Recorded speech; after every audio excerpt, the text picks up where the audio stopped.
When I took the job at the 24-hour subway off Interstate 20 in West Texas, I thought it would be temporary. I had just dropped out of college, my savings were evaporating, and my parents had cut off what little support they were giving me. The job ad had been oddly specific, though. Night shift sandwich artist needed, midnight to 8 a.m. high pay, must follow all rules. I didn't think too hard about it. Money was money, and I had bills. It was only after I showed up for my first shift that I realized this place wasn't like any other subway. The building itself sat like a lone ship on an empty sea of cracked concrete. The only other thing nearby was a rundown gas station about a quarter-mile away, its fluorescent lights always flickering like they were on the verge of giving out. The subway was clean, sterile even, but the moment I stepped inside, I felt something I couldn't explain, a kind of pressure in the air, like being watched. Maybe it was the silence, unnatural for any food place, especially one open all night. The manager was a short, wiry guy named Earl. He didn't smile much, and when he spoke, it was as though he was trying to say the bare minimum required to communicate. He handed me a laminated sheet of rules as soon as I walked through the back door. I expected the usual corporate drivel: wash your hands, wear gloves, keep your station clean. But these rules were different. Do not unlock the front doors. Between 2 and 3 a.m., not for anyone. If a customer orders a sandwich with only meat, give them the wrapped sub from the third drawer in the prep fridge. Do not open the drawer, do not look inside. If the lights flicker twice quickly, turn off the oven and leave it off for exactly 11 minutes. You may hear knocking from the freezer. Do not respond. Do not acknowledge it. At 4:44 a.m., a man in a blue suit may walk in. He won't order. Hand him a chocolate chip cookie and say, "Thank you for your service." Nothing else. I looked up from the sheet, half expecting Earl to laugh and say it was a joke. He didn't. I know it sounds dumb, he said. Just follow them. Don't question it. I nodded slowly, unsure of what else to do. Earl stayed until about 12:30, watching me work in silence before he finally said, "You'll be fine. Just keep your head down." And then he left, walking out into the pitch-black parking lot without a backward glance. The first hour was uneventful. I made a couple of sandwiches for some truckers who didn't say much. One of them left a $20 tip, which felt generous for someone who barely looked me in the eye. I busied myself with refilling sauces and cleaning counters, occasionally peeking at the clock. I kept the rule sheet folded in my pocket, half believing I'd throw it away before morning. But then, at exactly 2:11 a.m., someone knocked on the glass front doors. I looked up. A woman stood there, maybe in her late 40s, dressed in hospital scrubs. Her eyes were wide, almost desperate, and she held up a badge that looked like it belonged to some kind of emergency responder. I stepped closer, unsure. "Please," she mouthed through the glass, tapping it with her fingers. "I need to come in." I froze. Rule 1 flashed through my mind. Do not unlock the front doors between 2 and 3 a.m. Not for anyone. It seemed absurd. She was clearly someone in need. Maybe a nurse stranded in the night. Maybe someone who'd been in an accident. But something about her. Something didn't feel right. Her eyes weren't just wide. They were too wide, like they didn't blink enough. And her smile, when she noticed me watching her, stretched across her face in a way that didn't match the panic she'd just shown. I stepped back. She banged on the glass harder now. Her voice filtered faintly through the cracks. "I can see you, you little open the damn door!" I stumbled back further, heart thudding. She slammed both palms against the glass, and for a moment her face changed. It shimmered. I can't explain it better than that. 1 second, she looked human. The next, something else flickered beneath. Her skin, something gray and long and thin with empty sockets where eyes should be. And then just as quickly she was gone. One blink and the glass doors were empty.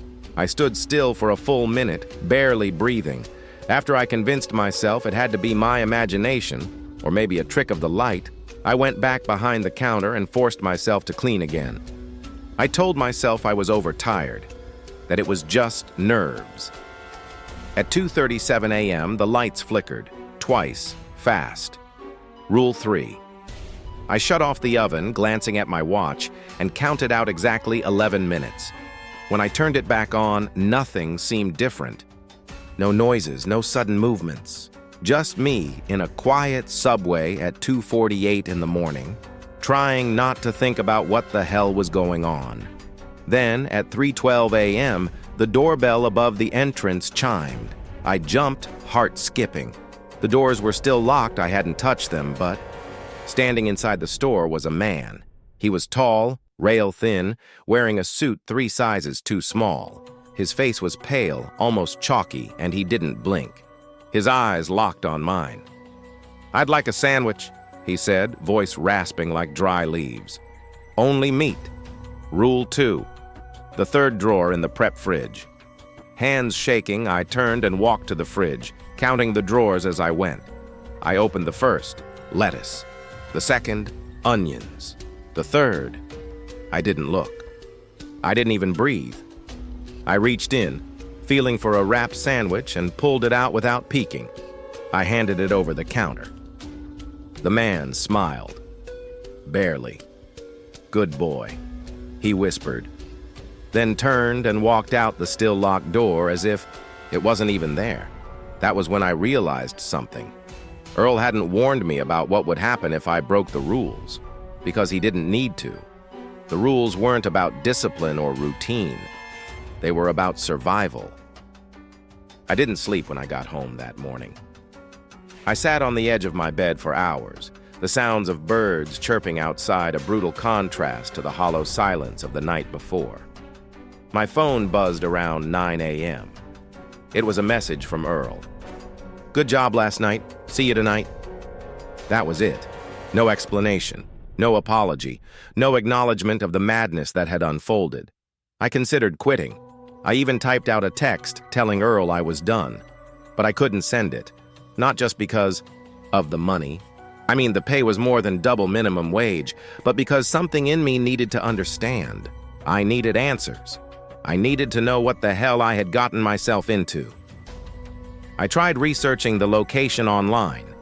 The store didn't show up on Google Maps. Yelp had one vague review from 2017 that said, "Strange vibes, didn't stay long." That was it. No photos, no business page, nothing. Like it didn't officially exist. And the address had just looped back to the GPS coordinates of the interstate exit. A dead zone. I showed up for my second shift just before midnight. Earl wasn't there when I arrived, and the place was dark.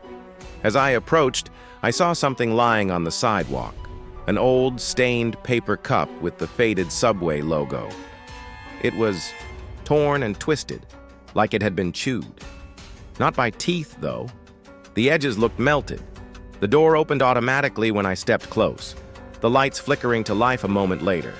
I hesitated, then walked in. On the prep table sat a new sheet of rules. This one was handwritten. Night 2. Additions to rules. 6. Do not speak to the man who looks like your father. He is not your father. 7.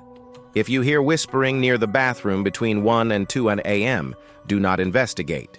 Turn the radio on and increase volume until whispering stops. 8. A second oven will appear between 3 baud and 4 baud a.m. Do not acknowledge it. Do not touch it. I stood there for a long time rereading the new list. My father had died 5 years ago. Cancer took him in his sleep.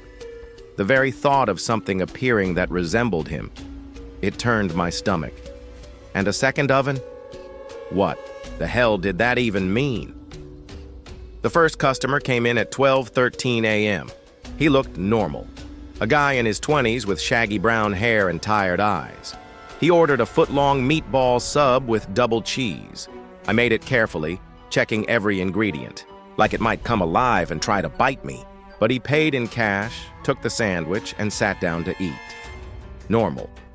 Almost enough to convince me the night before had been a hallucination brought on by stress and sleep deprivation, until he took a bite and began to cry. Not subtle tears. Full on. Sobbing, shoulders shaking, mouth open like he was mourning.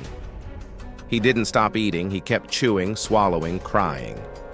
When he finished the sandwich, he got up, nodded at me, and walked out the door without saying a word. The clock read 12:42. a.m. at 1:17, the whispering started. I had been wiping down the sneeze guard when I heard it. Faint, like a radio tuned to static, but words, definitely words, rose just beneath the surface. They came from near the bathroom at the far end of the store. I stood frozen for a few seconds until Rule 7 shoved itself to the front of my mind. If you hear whispering near the bathroom, turn the radio on and increase volume until whispering stops. There was an old portable radio near the register. I turned the dial with trembling fingers, static fuzzing across the speaker until I hit a station playing slow jazz. The whispering behind me rose in pitch.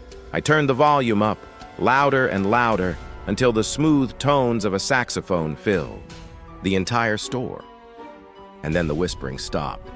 I didn't sleepwalk through the rest of the night. I sprinted. I counted every second until sunrise. I checked the clock obsessively. I didn't take my eyes off the bathroom door. And when 4 rolled around, the second oven appeared. One moment, there was only the single stainless steel unit under the heat. Lamps. The next, without any noise, without any flicker, it was there. A duplicate. Identical in every way except for one thing. The display. The clock on the second oven didn't match the real one. It ran backwards. I kept my distance. I kept my eyes on the register screen, on the time, on the exit. At 4:44 a.m., the man in the blue suit arrived. He walked in like he owned the place. Tall, broad-shouldered, with slicked-back silver hair and sharp eyes that never once blinked. He didn't speak. He didn't look around. He just walked straight to the counter, hands behind his back like a general reviewing his troops. I reached into the cookie display, pulled out a chocolate chip, and handed it to him with a shaking hand. "Thank you for your service," I said. He nodded once, took the cookie, and walked out. The second oven disappeared the moment the door closed behind him. By the time the sun came up, I felt like I had aged a year in 8 hours. Earl showed up again around 8:05, same tired expression on his face. He didn't ask me how it went. He didn't look surprised I was still there. "You're adapting," he said. "Most don't last the first 2 nights." "What is this place?" I asked. "Is it haunted? Cursed?" Earl looked at me for a long moment. Then he said, "This location ain't on corporate's map if that's what you're asking. It's not part of any normal chain. It's here for a reason. Some things need feeding. Some things need rituals. Some places are just doors." "Doors?" I echoed, horrified. Earl didn't answer. He just walked past me and clocked in. That day. I didn't go home. I drove for hours, aimlessly through the desert, trying to decide if I had the nerve to come back. But deep down, I already knew I would. I wasn't just scared, I was curious. Whatever this place was, it wasn't finished with me yet. And I wasn't finished with it either. I showed up on the third night just before midnight, and this time the front lights were already on. Earl wasn't there, but someone had left a sticky note taped to the cash register. "Keep calm, follow the rules. You're being watched tonight." Tabaino. Last part hit me like a punch to the chest. I almost turned around and walked out. Almost, but I didn't. I told myself it was just another scare tactic, another psychological mind game this place played to keep its employees obedient. But part of me, the deeper, older part, knew it wasn't a bluff. Someone or something would be watching. A new list of rules sat by the prep station, handwritten again. Night 3. Additional rules. 9. Do not use the bathroom tonight. Hold it. 10. If a customer calls you by name and you haven't introduced yourself, pretend not to hear them. 11. If you feel something breathing on your neck, do not turn around. It's checking if you're ready. I stood there, rereading number 11 over and over. Ready for what? The first hour passed in eerie silence. No customers, no radio, no whispering, nothing. Just the hum of the refrigerator and the buzz of fluorescent lights. I moved like a ghost through my tasks, refilling sauces, wiping counters, slicing tomatoes. But everything felt heavier than usual, like I was underwater. Like time itself was stretching. At 12:41 a.m., the bathroom door creaked open on its own. No one had walked back there. I hadn't even gone near it. The door just eased open slowly and stopped halfway like someone was peeking out. I turned away, refusing to look. I kept scrubbing the counter over and over, even though it was already spotless. I hummed a random tune just to fill the air, but the sensation of being watched kept intensifying, like a weight on my shoulders. My skin crawled, my ears rang. Then, at 1:06 a.m., the bell above the door chimed. A man walked in. I'd never seen him before, but he said, "Hey, Jacob," like we were old friends. My name is Jacob, but I hadn't told anyone here my name. Not Earl, not any customer. I'd only filled out my paperwork online. There was no name tag, no ID badge. My heart thudded. "Foot-long turkey, light mayo, extra pickles," the man said, smiling. "Just like your usual." I froze. The words came out automatically, like a script someone had rehearsed inside my mind. "I'm sorry," I said, keeping my voice flat. "You must have me confused with someone else." He stared at me, still smiling, but his eyes, they didn't smile with the rest of his face. They were empty, hollow, like buttons sewn into skin. "I know you, Jacob," he whispered, his voice dry and crumbling like old newspaper. "I remember when you were 5. The woods behind your grandfather's house. You buried a bird. You cried." I backed away from the counter. My vision swam. I couldn't breathe. Don't respond. Don't acknowledge. Pretend not to hear. I turned my back on him and went into the walk-in fridge, shutting the heavy door behind me. It was freezing, but I stayed there, shaking, until the pressure in the air shifted again, until I felt he was gone. When I came back out, the sandwich line was untouched. No customer, no footprints on the floor, no whisper of anything out of place. Just the sticky note on the register flapping slightly like someone had just passed by. "You're being watched tonight?" At 2:33 a.m., I heard something exhale right behind me. It was long and low, almost a sigh. Not hot or cold, just wrong. It made the hairs on the back of my neck stand up. I didn't turn around. I couldn't. I thought I might scream if I did. Rule 11. If you feel something breathing on your neck, do not turn around. It's checking if you're ready. I squeezed my eyes shut and focused on my breathing. It stayed there for 10 full seconds. I could feel its presence, tall, towering over me. And then it was gone. No sound, no footsteps, just absence. After that, the store fell into a terrifying silence again. It was too quiet to be normal. Even the machines weren't humming anymore. I kept my eyes on the register screen until they started watering. I was scared that if I blinked for too long when I opened my eyes again, I'd be somewhere else. At 4:44 a.m., the man in the blue suit returned. This time, his face was splattered with something dark. He didn't speak. He didn't even look at me. I handed him a chocolate chip cookie with both hands trembling, and he took it with a nod before disappearing out the door. The moment he left, every sound returned. The fridges, the light buzz, even the faint static of the security monitor. It was like someone had unpaused the world. Earl arrived at exactly 8 a.m. as if nothing unusual had happened. He walked in sipping a styrofoam cup of coffee, nodding at me like I hadn't just survived another night in the jaws of some silent predator. "You didn't turn around, did you?" he asked, watching me closely. I shook my head slowly. "No, I didn't." "Good," he said. "You're not ready yet, but you will be." That word again. Ready. What the hell was I supposed to be getting ready for? I grabbed my things and walked out into the parking lot. The sky was a pale orange, the sunrise stretching over the desert like a wound being stitched shut. I looked back at the subway building once more.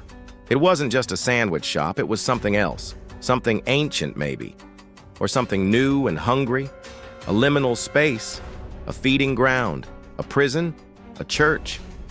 I didn't know what it was yet, but I was beginning to understand what it wanted. And worst of all, some part of me wanted it too. I didn't go home after the third shift. Not really. I parked my car in the back of the old gas station on 183 and just sat there, watching the sky bleed from pink to blue. Every car that passed made me flinch. Every buzz of my phone made my stomach tighten. I had worked plenty of bad jobs in my life, kitchens, warehouses, janitorial gigs, but nothing prepared me for this. This wasn't a job anymore. It was a test, or a trap. I didn't even bother pretending I wouldn't go back that night. I knew I would. I had questions that needed answers, and something deep inside me, something I didn't want to examine too closely, needed to know more. It wasn't just fear, it was fascination. I got back to the subway at 11:46 p.m. The parking lot was empty, the surrounding desert dead silent. There were no crickets, no wind, just stillness. Inside, the lights were already on. The register was open, waiting. A fresh list of rules lay on the prep table, typed this time, with the header, Night 4, Revised Protocols 12. Do not open the walk-in freezer unless the alarm sounds. 13. If you hear knocking from inside the soda machine, answer, "Not tonight," then walk away. 14. At 3:16 a.m., all televisions will flicker on. Do not look at the screens, not even in reflection. I stared at the paper for a full minute.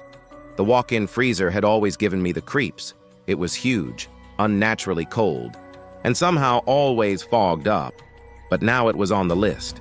That meant it was active. That meant something inside might wake up. The first customer arrived at 12:12 a.m. A teenager, probably no older than 17, wearing a Letterman jacket too big for him.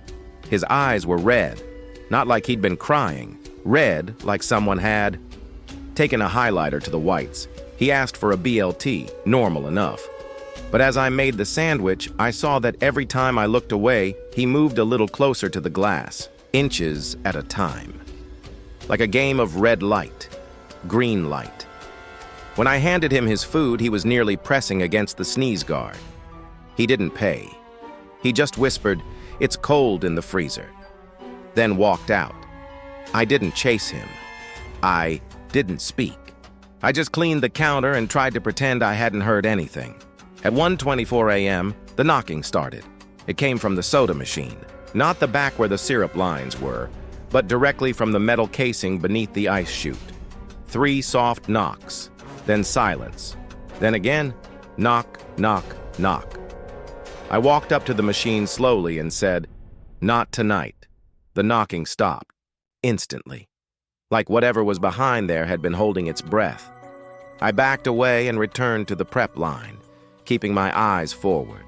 I could feel something shift in the room. The air got warmer, heavier. It wasn't dangerous, not yet. But I knew one thing for certain. The store was listening. Then at 2:03 a.m., the freezer alarm began to blare. A shrill, piercing wail filled the entire restaurant, cutting through my skull like glass. I covered my ears and nearly screamed. I remembered. Rule 12. Do not open the walk-in freezer unless the alarm sounds. God help me, I opened it. The heavy door hissed and swung wide, revealing thick fog and racks of frozen bread trays. The temperature hit me like a wall, but I stepped inside, pulling the door shut behind me. The noise cut off instantly. Inside, it was quiet, too quiet, the kind of silence that makes your heartbeat sound like thunder. My breath came out in clouds. I moved slowly between the shelves, checking the corners. Everything looked normal, until I reached the back. There was a man sitting against the far wall. He was pale, shirtless, his chest rising and falling with shallow breaths. His eyes were closed. Frost clung to his eyelashes and hair. His hands were folded in his lap like he was meditating. A silver chain was wrapped around his torso, bolted into the concrete behind him. I wanted to run. Every instinct screamed at me to slam the door and never look back, but something rooted me in place. The man opened his eyes. They were pitch black, not dark brown, not dilated. Black, like the space between stars. He didn't blink. "You're the fourth," he said. His voice was hoarse but steady. "They always send 4 before the door opens." "What door?" I asked, my voice breaking from the cold. He smiled, and icicles cracked from the corners of his mouth. "You'll see," he whispered. Then the lights flickered, and I was alone. The man was gone. No chains, no ice prints, just a small puddle. Where he'd sat, I stumbled out of the freezer, gasping for warm air. The freezer door slammed shut behind me on its own. The alarm didn't go off again. At 3:16 a.m., every screen in the store flickered on. The register, the menu boards, even the tiny black and white monitor in the back room. They all lit up with static. I didn't look. I couldn't look. I backed into the storage closet and shut the door, keeping my eyes glued to the concrete floor until the flickering stopped. At 4:44 a.m., the man in the blue suit arrived again. This time, he wasn't alone. 2 others came with him. A tall woman, in a black dress with too many fingers on each hand, and a child with no face, just smooth skin where eyes and mouth should be. They didn't order anything. They just stood near the entrance, staring silently. I placed 3 cookies on the counter. The man took 1. The woman took 1. The child took none. Then they left. When Earl showed up that morning, he didn't speak. He handed me a cup of coffee and lit a cigarette by the back door. "You saw him, didn't you?" he asked. "The man in the freezer?" I said. Earl nodded. "He's the oldest part of this place, older than the tiles, older than the walls. He's chained in frost because it's the only thing that slows his thoughts down. If he ever gets free..." He trailed off, staring into the horizon. I waited. "But he won't," he said finally. "Not tonight." "What happens at 4:44? I asked. "That's when the veil is thinnest," he said. "That's when the real customers arrive." I drove home in silence that morning, the words echoing in my skull. Real customers. The veil. You're the 4th. There was something inside this building. Something watching. Waiting. And I was just beginning to understand what kind of game I was playing. Not a job, not a haunting, not a dream, a ritual. And I had just passed the halfway point. I took the day off from reality. Didn't sleep. Couldn't. Every time I shut my eyes, I saw frost-covered chains and screen-static faces. So I sat on my back porch in silence, sipping black coffee until my hands stopped shaking. Around noon, a buzzard landed on the telephone pole across the street and watched me for hours. Didn't move, didn't blink. It was just there, watching. By the time night fell, I didn't even fight the urge to return. Something about that store was pulling me in. Not out of duty, not for a paycheck, because some deeper part of me had already been claimed. I showed up at 11:57 p.m. Earl wasn't there, again, but I knew the drill by now. Lights were already on. Cash register open. A fresh paper sat taped to the prep table. Night 5. Emergency rule. Update 15. There is now a door under the triple sink. Do not open it. 16. If a customer enters walking backwards, you must do the same. Do not turn your back on them. 17. If you hear a child laughing from inside the bread oven, call out, "You have the wrong place." Repeat it 3 times. I stared at Rule 15 for a long time. There had never been a door under the sink. That was just a wall of grimy tile and plumbing. But something told me the rules weren't lying. That door was real now. Real in the way a trap is real when it snaps shut. At midnight exactly, the lights flickered and dimmed. The air grew heavy, almost metallic, like the moment before a lightning strike. And then the bathroom light turned on by itself. I didn't move. This time, it wasn't the door opening slowly. It was footsteps. Wet, dragging footsteps across tile. Then the water turned on. I focused on refilling the lettuce bin, forcing my hands not to shake. Whatever it was, it would leave me alone if I didn't break the pattern. If I followed the rules. 3 a.m. The front bell jingled. The man who entered was tall, in a pressed suit like the others. But this one was wrong. His limbs were too long. His fingers reached past his knees, and he walked backwards, step by deliberate step. I mirrored him, careful not to turn my back. We did a little dance across the dining area. He reached the counter. I stood opposite him, also facing backwards. I took his order without looking. Roast beef, no toppings, no bread. Just meat. Raw. I handed it to him in a wax paper boat. He nodded, once, then vanished. No walking, no blinking. Just gone. I nearly collapsed from the tension. At 2:22 a.m., the laughter started. Tiny, high-pitched, giggling like children hiding behind a curtain. But it came from the bread oven. The same one I had loaded earlier with 6 frozen loaves. I stood still. The giggling grew louder, then turned into knocking, then screaming. "You have the wrong place. You have the wrong place. You have the wrong place." As I finished the 3rd repetition, the noise stopped. The oven light blew out in a puff of smoke. When I checked it, only 5 loaves remained. 1 was missing. I didn't ask where it went. I didn't want to know. 34 a.m.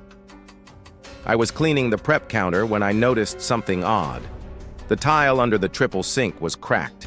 A hairline fracture ran along the grout, and as I knelt to inspect it, I saw the impossible. A keyhole. Exactly where Rule 15 said the door was. I should have walked away. I should have ignored it. But I reached forward and touched it, and something on the other side touched back. A pulse, like a heartbeat. I scrambled backward, heart racing. That's when I saw the key. It had been placed on top of the bread shelf, glittering under the flickering light. Bronze, old, worn, almost warm to the touch when I picked it up. I shouldn't have. God help me, I shouldn't have. But I put the key in the lock. The door opened. It wasn't a room behind it. Not really. Just a stairwell spiraling downward into a dark space that didn't smell like earth or mildew. It smelled like time, like something ancient and trapped and waiting. I didn't go down. I shut the door, locked it again. Threw the key into the fryer and turned the heat on. But before I walked away, I heard something whisper from the other side of the tile. "You're almost ready." At 4:44 a.m., the trio returned. Man in the blue suit, woman with the too many, fingers, faceless child. This time, they didn't stop at the counter. They walked behind it. They moved slowly, surrounding me, each one whispering something I couldn't understand. It wasn't English. It wasn't language. It was like being stared at in sound. The child placed a tiny hand on my wrist. Its palm was ice cold and bone dry. Then they turned and left through the walk-in freezer. The door shut behind them. No alarm, this time. When Earl arrived, he didn't say a word. He just handed me a bottle of Gatorade and sat on the prep bench. "Did you open the sink door?" he asked. I nodded. "You see the stairs?" "Yeah." He sighed, rubbing his face. Most people open it on night 7. You're early, that's not ideal. What's down there? The owner, he said. The original one. The thing that built this place before it had walls. Why would anyone build something like this? Earl stood up, lit a cigarette, and gave me a long, tired look. Because even gods get hungry. By the time night 6 came around, I wasn't scared anymore. Not in the usual sense. Fear had become something else. A companion I carried around like an old scar. I still jumped at sounds. Still flinched at static. But the weight in my chest had settled into something deeper than panic. Acceptance. This place had chosen me. Or maybe it had claimed me, and that made me dangerous. To others. To myself. I didn't even hesitate when I walked through the door that night. The place felt different. The air was heavier, more electric. I half expected to see another set of rules on the counter, but there wasn't one. Instead, a small envelope sat next to the bread bin. My name, handwritten in block letters on the front. Inside was a folded slip of yellowed paper that read, "Final night, Rule 18. At 3:33 a.m., you will hear someone call your name from inside the stairwell beneath the sink. No matter what voice it uses, do not answer." That was it. One rule, one final test, and I already knew I was going to fail. I got to work like normal. Cleaned the slicer, stocked the meats, refilled the cookies, even though no one ate them. At 12:01 a.m., the lights flickered. The familiar buzz of otherworldly energy settled over the room like a wet blanket. The first customer came in backward. I mirrored him. Roast beef, no toppings. Again. The second customer wasn't a person at all, just a shadow that slid across the wall and stopped at the register. I rang up a turkey foot long, placed the sandwich gently on the counter. The shadow vanished. At 2:15 a.m., the soda machine hissed without being touched. I didn't respond. At 2:58, a slice of ham floated from the cold line and hovered mid-air for 10 seconds before gently dropping to the floor. I didn't ask questions anymore. I was just counting the minutes to 3:33. At 3:16 a.m., the screens turned on again. Static, screaming faces. Black holes where eyes should have been. I didn't look. I stared into the mop sink in the back room until the buzzing stopped. And then it came. 3:03 a.m. A voice from under the sink. "Jacob." I froze. It was my mother's voice. Soft. Worried. Choked with tears. "Jacob, baby. It's me. Please, I need your help." I closed my eyes, clenched my fists, and stepped away from the door. I had read the rule. I knew the trick. But then came the voice of my childhood best friend, the one who died in a car crash 10 years ago. Jake. "Hey, man. Remember that field behind our school? The one with the stars? I'm there. I need you, buddy." I bit my tongue so hard I tasted blood. This thing knew too much. The voices kept coming. My high school girlfriend, my dead dog. Even my own voice at one point, begging, pleading, laughing. Then, silence. But I knew it wasn't over. One last voice came from beneath the tile. Colder than all the rest, slow and deliberate. A voice that didn't try to. "Trick me. Jacob," it said. "You're ready now. Open the door." I turned my head and stared at the cabinet beneath the triple sink. The tile had split wider now, revealing the keyhole again. A fresh key sat on the floor. This one was black, not metal. Bone.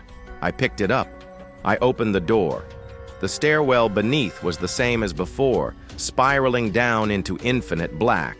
But this time, I stepped inside. Each step I took seemed to stretch longer than the last. Time broke down. I couldn't tell if I'd been walking for seconds or hours. The air grew warm, then hot, then blistering.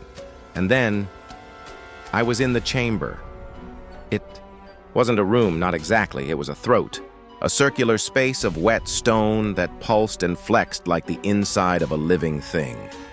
In the center sat the owner. Not a man, not a beast. A shape, bloated, melted, writhing. It had eyes all over and mouths where no mouths should be. In front of it sat a table, and on that table was a sandwich, perfectly made, 6-inch Italian, ham, turkey, provolone, pickles, my usual. Eat, it said. The voice didn't come from any one mouth. It came from everywhere. Eat and take your place. You have passed the test. You followed the rules. I stared at the sandwich. My hands were shaking again. This was the end, wasn't it? The final step. The real point. Obedience. The rules hadn't protected me. They had shaped me. Turned me into something that would submit. But I didn't sit. I didn't eat. I picked up the sandwich, and I threw it into the throbbing wall. The walls screamed. The lights blinked red. The floor cracked open with a thunderclap, and I ran. I ran up the stairs. I didn't look back. I didn't listen to the screams. I didn't stop until I burst. Through the kitchen and out the front door into the parking lot, heaving breaths into the dry Texas air. The building behind me groaned, then went silent. At 4:44 a.m., the lights turned off. The subway never opened again. Epilogue. It's been 6 months since I quit. The store's gone now. Not just closed, gone. Torn down and paved over. There's a car wash there now. No one remembers it being a sandwich shop. Not even Earl. I saw him once, walking past me at H-E-B. He looked at me like I was a stranger. Sometimes, I still hear knocking from my fridge, or voices in the shower drain. The rules are still with me, but now I know the real one, the only one that ever mattered. Don't follow rules just because someone says you should. Ask who wrote them and why.